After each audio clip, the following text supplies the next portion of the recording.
Good morning. എല്ലാവർക്കും നമസ്കാരം. കേരളത്തിലെ ഏറ്റവും തിരക്കുള്ള, അതായത് ഒരുപാട് പേര് മാധ്യമങ്ങൾ കണ്ടുകൊണ്ടിരിക്കുന്ന ഒരു സമയത്താണ് എന്റെ ഈ ലൈവ് എന്നുള്ളത് കൊണ്ട് എനിക്കറിയാം. ഈ ലൈവ് ഒരുപാട് പേര് തത്സമയം കാണാൻ സാധ്യതയില്ലാത്തൊരു ലൈവാണ്. എങ്കിലും ഏറ്റവും പ്രധാനപ്പെട്ട ഒരു ടൈമാണല്ലോ കേരളത്തെ സംബന്ധിച്ച്. പുതിയ ഒരു ഗവൺമെന്റ് ഇതാ വന്നിരിക്കുന്നു. പുതിയ മുഖ്യമന്ത്രിയും മന്ത്രിമാരും ഒക്കെ സത്യപ്രതിജ്ഞ ചെയ്തിരിക്കുന്നു. അതിൽ ഞാനിപ്പോൾ ഈ ലൈവിൽ വരാൻ പ്രധാനപ്പെട്ട കാരണം, നമ്മുടെ കായംകുളത്തും പുതിയതായിട്ട് UDFന്റെ സ്ഥാനാർത്ഥി ജയിച്ചു, MLA ആയി, മന്ത്രിയായി സത്യപ്രതിജ്ഞ ചെയ്തിരിക്കുന്നു എന്ന വാർത്ത അറിയുമ്പോൾ തീർച്ചയായിട്ടും കായംകുളത്തിന് ഒരുപാട് ഒരു പരിഗണന, പുതിയ പരിഗണന ഈ ഗവൺമെന്റ് ഭാഗത്ത് നിന്ന് കിട്ടട്ടെ എന്ന് ആഗ്രഹിക്കുന്നു. വിജയവും പരാജയവും ഒക്കെ ഒരു നാണയത്തിന്റെ ഇരുവശം പോലെ തന്നെയാണ്. വിജയിക്കാം, പരാജയപ്പെടാം. പക്ഷേ ഒരാൾ വിജയിച്ചു കഴിഞ്ഞാൽ ആ നാടിനു വേണ്ടി എന്തെല്ലാം ചെയ്യുന്നു എന്നുള്ളതാണ് ഏറ്റവും പ്രധാനം. അപ്പോൾ നിയുക്ത MLA ആയി വന്ന് ഇന്ന് മന്ത്രിയായി സത്യപ്രതിജ്ഞ ചെയ്ത കായംകുളത്തിന്റെ പുതിയ MLAക്ക്, മന്ത്രിക്ക് ആദ്യം തന്നെ അഭിനന്ദനങ്ങൾ രേഖപ്പെടുത്തുകയാണ് ഫ്രം മൈ ഹാർട്ട്. കാരണം ഒരു ഹാർഡ് വർക്കിന്റെ അല്ലെങ്കിൽ ഒരു കൂട്ടായ പ്രവർത്തനത്തിന്റെ ഒക്കെ തന്നെ തീർച്ചയായിട്ടും ഒരു വിജയമാണ് UDFനോട് കിട്ടിയിരിക്കുന്നത്. ഒപ്പം ധാരാളം കള്ളപ്രചരണങ്ങൾ എനിക്കെതിരെ നടത്തിയിട്ടുണ്ട്.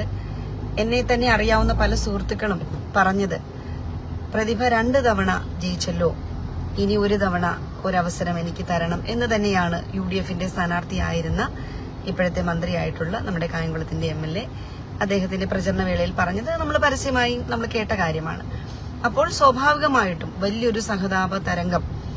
പ്രതിഭ ഒരു വലിയ വില്ലത്തിയുടെ സ്ഥാനത്ത് വന്നു, 2 തവണ MLA ആയിട്ടുള്ള പ്രതിഭ. അതേസമയം നമ്മൾക്കറിയാം, തൊട്ടടുത്ത മണ്ഡലമായിട്ടുള്ള ഹരിപ്പാടാണെങ്കിലും ഒക്കെ തന്നെ സിറ്റിംഗ് MLAമാർ എത്രയോ കാലമായിട്ടുള്ളവർ മത്സരിച്ചപ്പോൾ അവിടെ സഖാവ് ജിസ്മോനെ പോലുള്ളവരൊന്നും ഇത്തരത്തിലൊരു ക്യാമ്പയിൻ അവരെടുത്തിട്ടേ ഇല്ല. അത് ആണ് ഇടതുപക്ഷവും വലതുപക്ഷവും തമ്മിലുള്ള വ്യത്യാസം. നമ്മൾ വളരെ സ്ട്രെയിറ്റ് ഫോർവേഡ് ആയിട്ട് ക്യാമ്പയിൻ ചെയ്തു. കായംകുളത്തെ പ്രിയപ്പെട്ട ജനങ്ങളോടാണ്, 61,000 പേരോടാണ്, എന്നോടൊപ്പം നിന്ന് 61,000 പേരോടാണ് പറയാനുള്ളത്. നിങ്ങൾ തന്ന അകമെഴിഞ്ഞ പിന്തുണ, കലർപ്പില്ലാത്ത സ്നേഹം, പരസ്പര ബഹുമാനം, ഇതിനൊക്കെ എന്നും ഞാൻ നിങ്ങളോടൊക്കെ കടപ്പെട്ടിട്ടുണ്ടാവും. നമ്മളെല്ലാം പരസ്പര സുഖദുഃഖങ്ങളില് ഇനിയും ഒന്നായിട്ട് ഹൃദയത്തോട് ചേർന്ന് തന്നെ ഉണ്ടാകും എന്ന് നിങ്ങളോട് അറിയിക്കുകയാണ്. മറ്റൊരു കാര്യം, ഏറ്റവും പ്രധാനപ്പെട്ട ഒരു കാര്യം പറയാനുള്ളത്, കഴിഞ്ഞ 10 വർഷക്കാലമായി MLA എന്ന നിലയിൽ ഞാൻ ഒന്നും ചെയ്തില്ല എന്നൊക്കെ രാഷ്ട്രീയ വൈരാഗ്യത്തോടെ പ്രചരിപ്പിക്കുന്ന ചില കുബുദ്ധികളെയൊക്കെ ഞാൻ കാണാറുണ്ട്. അവരെയൊന്നും ഞാൻ പൊതുവെ പറഞ്ഞല്ലോ, അത്തരം ഇപ്പം നമുക്ക് പറയാം, ഉറങ്ങുന്നവരെ നമുക്ക് വിളിച്ചെഴുന്നേൽപ്പിക്കാം, ഉറക്കം നടിക്കുന്നവരെയൊന്നും ഒരിക്കലും നമുക്ക് എഴുന്നേൽപ്പിക്കാൻ കഴിയില്ല. അതുകൊണ്ട് അത്തരം ഒരു എന്താ പറയണ്ടേ, വെറുതെ ഒരു ജോലിക്ക് ഞാൻ നിൽക്കുന്നില്ല. അവരുറങ്ങിക്കോട്ടെ, നമുക്ക് അവർ സുഖമായിട്ട് ഉറങ്ങിക്കോട്ടെ. പക്ഷേ എനിക്കറിയാം, എന്റെ കായംകുളത്തോട് ഞാൻ 100% നീതി പുലർത്തിയിട്ടുണ്ടായിരുന്നു എന്ന് എനിക്കറിയാം.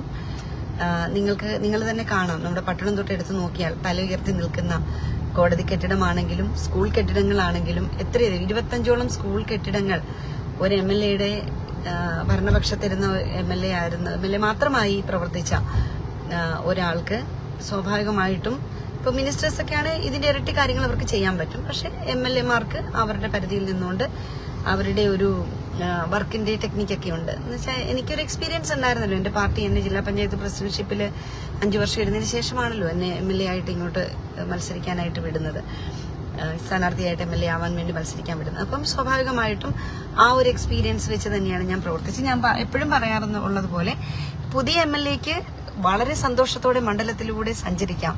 കാരണം എല്ലാ പ്രധാന റോഡുകളും ഞാൻ വൃത്തിയാക്കിയിട്ടുണ്ട്. ആ ഒരു ചലഞ്ചില്ല പുതിയതായിട്ട് വരുന്ന MLAക്ക്, ആ ഒരു ചലഞ്ചില്ല. നിങ്ങൾ നോക്കിയാൽ അറിയാം, കൂട്ടുംവാതുക്കൽ പാലം, അവിടുന്ന് നേരെ കണ്ടല്ലൂർക്ക് ഇറങ്ങിയാൽ മനോഹരമായ റോഡാണ്.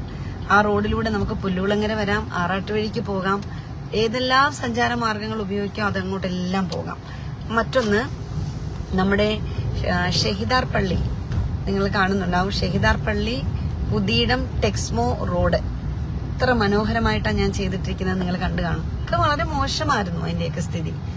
പാർക്ക് ജംഗ്ഷൻ റോഡ് ചെയ്തുകൊണ്ടാണ് ഞാൻ തുടങ്ങിയത് MLAയുടെ വർക്ക്. ഇപ്പൊ നമുക്കറിയാം, അവിടെ നമ്മുടെ ഏറ്റവും ആഗ്രഹിച്ച് ചെയ്തൊരു വർക്കാണ് ടാക്സി ഓടിക്കുന്ന എന്റെ പ്രിയപ്പെട്ട സഹോദരന്മാർ എപ്പോഴും എന്നെ കാണുമ്പോൾ പറയുമായിരുന്നു, അവരിയ്ക്കുന്ന ദുരിതം, അവരുടെ അവരുടെ പ്രൈവറ്റ് ടാക്സി സ്റ്റാൻഡ് വളരെ മനോഹരമായി പണിത് കൊടുക്കാനായിട്ട് ഇപ്പൊ പരിശ്രമിച്ചിട്ടുണ്ട്. അതിന്റെ തൊട്ടപ്പുറത്ത് നോക്കിയാൽ ഒരു താലൂക്ക് ആശുപത്രിയിൽ ഏറ്റവും മികച്ച ലാബ് സംവിധാനം ഒരുക്കിയിട്ടുണ്ട്.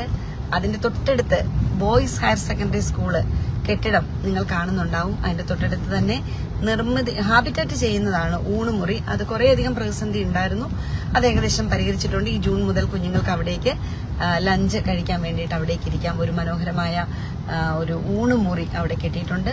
ബഹുനില കെട്ടിടങ്ങൾ ബോയ്സ് ഹയർ സെക്കൻഡറി സ്കൂളിന് കൊടുത്തിട്ടുണ്ട്.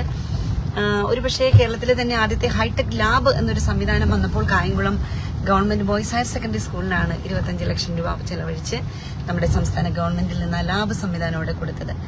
ഗേൾസ് സ്കൂളായിരുന്നു കുറച്ച് പരിതാപകരമായ അവസ്ഥയുണ്ടായത്. നിങ്ങൾ ഇപ്പൊ ചെന്ന് നോക്കിയാൽ നിങ്ങൾക്കറിയാം ഗേൾസ് സ്കൂളിൽ കെട്ടിടങ്ങൾ ഉയർന്നുകൊണ്ടിരിക്കുകയാണ്.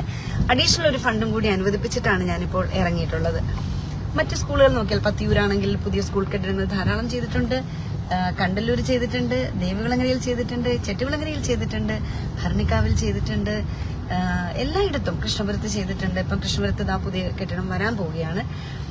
പട്ടണത്തെ സംബന്ധിച്ച് കൃഷ്ണപുരം ഗവൺമെന്റ് UP സ്കൂളാണെങ്കിലും തേവലപ്പുറം സ്കൂളാണെങ്കിലും ടൗൺ LP സ്കൂളാണെങ്കിലും ടൗൺ UP സ്കൂളാണെങ്കിലും ഇതെല്ലാം ടൗൺ LP സ്കൂള് UPS ഇപ്പൊ പണിതുകൊണ്ടിരിക്കുകയാണ്. ചോദിച്ച സ്കൂളുകൾക്കെല്ലാം സ്കൂൾ ബസ്സും കാര്യങ്ങളും എല്ലാം കൊടുത്തു. അപ്പം ഇത് ഞാൻ പറയാൻ കാരണം ഇതൊന്നും ഒരു അധര വ്യായാമമായിട്ട് നിങ്ങൾ കണക്കാക്കണ്ട. ചിലർ വരും ഇപ്പോൾ ആക്ഷേപിക്കാൻ വേണ്ടി. കാരണം ഈ ആക്ഷേപമൊന്നും ഇനി ഏക്കില്ല.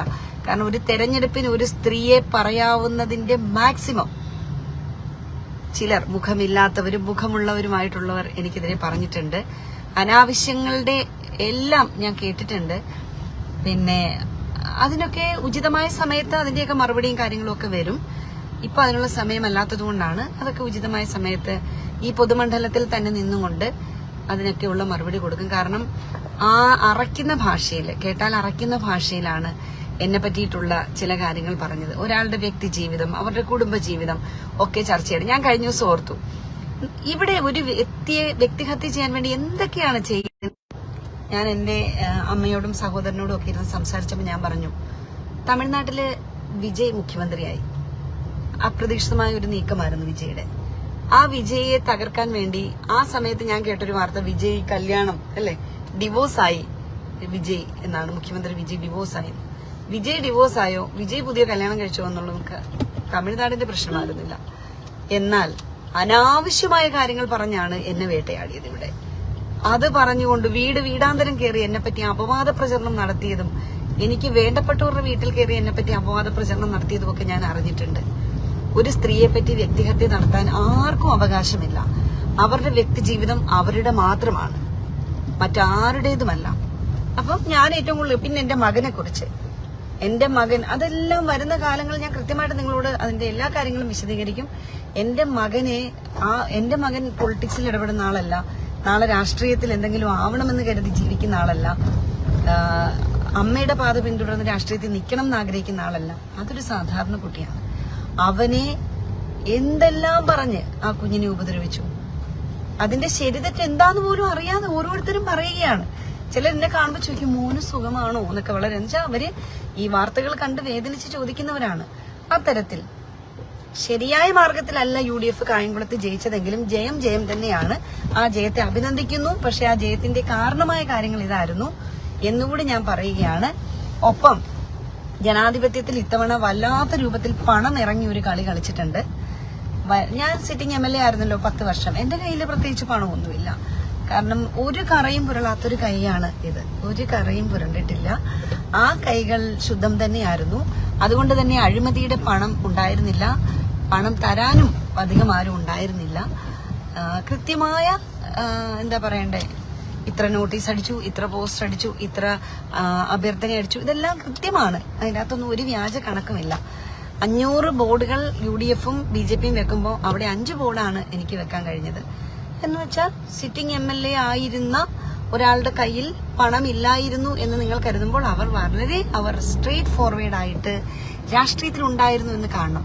അവിടെയാണ് പരാജയപ്പെട്ടതിന് ശേഷവും ആക്രമിക്കുക, അപവാദം പറയുക ഒന്നും നിർത്തിയിട്ടില്ല. പക്ഷേ നിങ്ങൾ ഓർത്തുകൊള്ളുക, കായംകുളത്തിന് തൊട്ടടുത്തുള്ള മണ്ഡലങ്ങളെയൊക്കെ നിങ്ങൾ കമ്പയർ ചെയ്തോ. വേണമെങ്കിൽ ഞാൻ ചലഞ്ച് ചെയ്യാം. നിങ്ങൾ എൻ്റെ കൂടെ ഒരു യാത്ര വരൂ. തൊട്ടടുത്ത മണ്ഡലങ്ങളിലൂടെ പോകുമ്പോൾ ഞാൻ കാണിച്ചു തരാം നമ്മുടെ കായംകുളം എത്ര വ്യത്യസ്തമാണ്. ഇപ്പോഴും പുതിയ MLA പറയാനുള്ളത് 15 കോടിയുടെ വർക്ക് ഓൺഗോയിങ് ആണ് ഇപ്പൊ കായംകുളത്ത്. നിങ്ങൾക്ക് അതും ബുദ്ധിമുട്ടില്ല. കാക്കനാട് റോഡും അതുപോലെ തന്നെ നിറയൽമുക്ക് റോഡും. കാക്കനാട് റോഡ് എന്താ ചെയ്യാതെ പറ്റാതിരിക്കുന്നതെന്ന് വെച്ചാൽ യുദ്ധാനന്തരം ഉണ്ടായിട്ടുള്ള ബിറ്റുമിന്റെ റേറ്റ് വർധനവ്. അതുകൊണ്ട് ആ റേറ്റ് ഇപ്പം പുതിയ ഗവൺമെന്റ് വന്ന് ആ റേറ്റ് ഫിക്സ് ചെയ്ത് കൊടുക്കും. ഫിക്സ് ചെയ്ത് കഴിഞ്ഞാൽ ഉടനെ തന്നെ ആ വർക്ക് ചെയ്യാനാകും എന്നാണ് എന്റെ പ്രതീക്ഷ. ഒപ്പം കൃഷ്ണപുരത്ത് എനിക്കെതിരെ ഒരു വലിയ ക്യാമ്പയിൻ നടത്തിയത് ആ റോഡെല്ലാം പൊളിച്ചിട്ടിരിക്കുന്നു. റോഡ് പൊളിച്ചിട്ടത് റോഡ് നന്നാക്കാൻ വേണ്ടിയായിരുന്നു. പൊളിഞ്ഞു കിടന്ന റോഡാണ് പൊളിച്ചിട്ടത്. ആ റോഡുകളൊക്കെ തന്നെ NSS കാരവള്ളിമുക്ക് കരയോഗം എല്ലാം ഭംഗിയായിട്ട് വരുന്ന സമയത്ത് 40 mm റോഡുകളുണ്ട്, BMBC റോഡുകളുണ്ട്. അപ്പൊ ഇനി പുതിയതായിട്ട് വരുന്ന MLAക്ക് റോഡുകൾ ചെയ്യാനായിട്ട് ഒരു 10-20% മാത്രമേ ഉള്ളൂ. 100 റോഡ് എടുത്താൽ ഒരു പഞ്ചായത്തിൽ ഇനി കേവലം 10 റോഡ് വല്ലതും കാണും. ചെയ്യാനായിട്ട് വളരെ ഈസി ആയിട്ട് വർക്ക് ചെയ്യാം. ഒപ്പം പുതിയ MLAക്ക് സന്തോഷത്തോടെ സഞ്ചരിക്കാം എല്ലായിടങ്ങളിലും. അതുപോലെ പത്തിയൂർ സ്കൂൾ കെട്ടിടം ഞാൻ കൊണ്ടുവന്നതാണ്. അതിന്റെ ഗ്രൗണ്ട് കോൺക്രീറ്റിംഗ് ഇന്നലെ കഴിഞ്ഞു എന്ന് പറഞ്ഞു. KSRTC ഞാൻ കൊണ്ടുവന്നതാണ്. എന്റെ ഗവൺമെന്റ് എനിക്ക് തന്ന ഫണ്ടാണ്. അത് അതിന്റെ നിർമ്മാണം നടന്നുകൊണ്ടിരിക്കുന്നു. മാമ്പ്രക്കന്നെ ROB ഞാൻ കൊണ്ടുവന്നതാണ്. എന്റെ ഗവൺമെന്റ് തന്നതാണ്. കിഫ്ബി ആണ് ഫണ്ട്. 36 കോടിയാണ്. സ്ഥലമെടുക്കാൻ 10 കോടി കൊടുത്തു കഴിഞ്ഞു. അത് പറഞ്ഞിട്ടും എന്നെ നിങ്ങൾ ആക്ഷേപിച്ചിട്ടുണ്ട് പലരും. ഇതെല്ലാം കൊണ്ടുവന്നതാണ്. ഞാൻ പറഞ്ഞല്ലോ, കോടതിയാവട്ടെ, തിയേറ്റർ എടുത്ത കോൺട്രാക്ടർ അതൊരു കുറച്ച് ദാരിദ്ര്യം ആയിപ്പോയി അയാൾക്ക്. അതാണ് ആ കോൺട്രാക്ടർക്ക് അത് പൂർത്തിയാക്കാൻ കഴിയുന്നത്. എനിക്കിത് ഒന്ന് തീർച്ചയായിട്ടും പുതിയ ഗവൺമെന്റ് കാലഘട്ടത്തിൽ അതൊക്കെ പൂർത്തിയാക്കാൻ വേണ്ടി അവർക്ക് കഴിയട്ടെ എന്ന് ഞാൻ ആഗ്രഹിക്കുകയാണ്, ആശംസിക്കുകയാണ്. അന്ന് ഇനിയിപ്പോ കോൺട്രാക്ടർ മാറ്റാം, അയാളെ ടെർമിനേറ്റ് ചെയ്ത് പുതിയ കോൺട്രാക്ടർ വെച്ചുകൊണ്ട് ആ തിയേറ്റർ പൂർത്തീകരിക്കണം. പക്ഷേ തീർച്ചയായിട്ടും നിങ്ങൾക്കറിയാം, ആ തിയേറ്റർ എന്റെ കയ്യൊപ്പ് പതിഞ്ഞ തിയേറ്റർ തന്നെയാണ്. അങ്ങനെ നഗരത്തിൽ, ഗ്രാമങ്ങളിൽ ധാരാളം കാര്യങ്ങൾ ചെയ്തിട്ടുണ്ട്, ചെയ്ത് പൂർത്തിയാക്കിയിട്ടുണ്ട്, ഓൺഗോയിങ് ഉണ്ട്. എന്നിട്ടും ഈ തെരഞ്ഞെടുപ്പിൽ UDFന്റെ സ്ഥാനാർത്ഥി കരഞ്ഞുകൊണ്ട് വോട്ട് ചോദിച്ചതൊക്കെ നമുക്കറിയാം. ആയിരുന്ന സമയത്ത് അദ്ദേഹം കരഞ്ഞുകൊണ്ട് വോട്ട് ചോദിച്ചത് എനിക്കൊരു അവസരം കായംകുളംകാർ തരണേ എന്നാണ്. എന്നോട് കോൺഗ്രസിൽ പലരും പറഞ്ഞിട്ടുണ്ട്, ആ കരച്ചിലാണ് ഏറ്റവും കൂടുതൽ ഏറ്റത് എന്ന് പറഞ്ഞിട്ടുണ്ട്. ഞാൻ കരഞ്ഞതിനെ എന്നെ നിങ്ങൾ കളിയാക്കി. ഞാൻ കരഞ്ഞത് വോട്ടിന് വേണ്ടി ആയിരുന്നില്ല. ലീഗിന്റെ നേതാവ് എന്ന് പറയപ്പെടുന്ന ഒരാൾ ഒരുപാട് അനാവശ്യം വൃത്തികേട് പറഞ്ഞ സമയത്ത് മാധ്യമങ്ങൾ തുടർച്ചയായി ചോദ്യം ചോദിച്ചപ്പോൾ ഉണ്ടായ ഒരു സ്ലിപ്പ് മാത്രമാണ്. അല്ല, വോട്ടിന് വേണ്ടി ഞാൻ കരഞ്ഞിട്ടുമില്ല. അങ്ങനെ കരഞ്ഞല്ല വോട്ട് വാങ്ങേണ്ടത് എന്ന് ചിന്തിക്കുന്ന ഒരാളാണ് ഞാൻ. എന്തായാലും ശരി, ഏത് മാർഗത്തിലൂടെയാണേലും ജയം തന്നെയാണ്. ആ ജയത്തെ അംഗീകരിക്കുന്നു. ഏറ്റവും ഭംഗിയായിട്ട് എന്റെ കായംകുളത്തെ ഒരു 10-60,000 ജനം എന്നെ ഹൃദയത്തോട് ചേർത്ത് വെച്ചവരുണ്ട്. അവരോടൊക്കെ അങ്ങേയറ്റം നന്ദിയും സ്നേഹവും അറിയിക്കുകയാണ്. എന്തായാലും നമ്മുടെ കായംകുളത്തിന് വർഷങ്ങൾക്ക് ശേഷം ഒരു മന്ത്രിയെ കിട്ടിയിട്ടുണ്ട്. ആ മന്ത്രിക്ക് MLA ചെയ്തതിന്റെ ഇരട്ടി കാര്യങ്ങൾ മണ്ഡലത്തിൽ ചെയ്യാൻ കഴിയട്ടെ എന്ന് ആഗ്രഹിക്കുന്നു. ഞാൻ ചെയ്തു വെച്ചത് പൂർത്തീകരിക്കാന്നുള്ളതല്ല, പുതിയത് ചെയ്യാനാണ് പുതിയ MLA ശ്രമിക്കേണ്ടത്. അതോടൊപ്പം തന്നെ നാട്ടിലെ പുതിയ തലമുറയ്ക്ക് വഴി കാണിക്കാൻ തീർച്ചയായിട്ടും അദ്ദേഹത്തിന്റെ വകുപ്പിന് കഴിയട്ടെ എന്ന് ആഗ്രഹിക്കുന്നു. എല്ലാ ഹൃദയം നിറഞ്ഞ ആശംസകളും നേരുന്നു.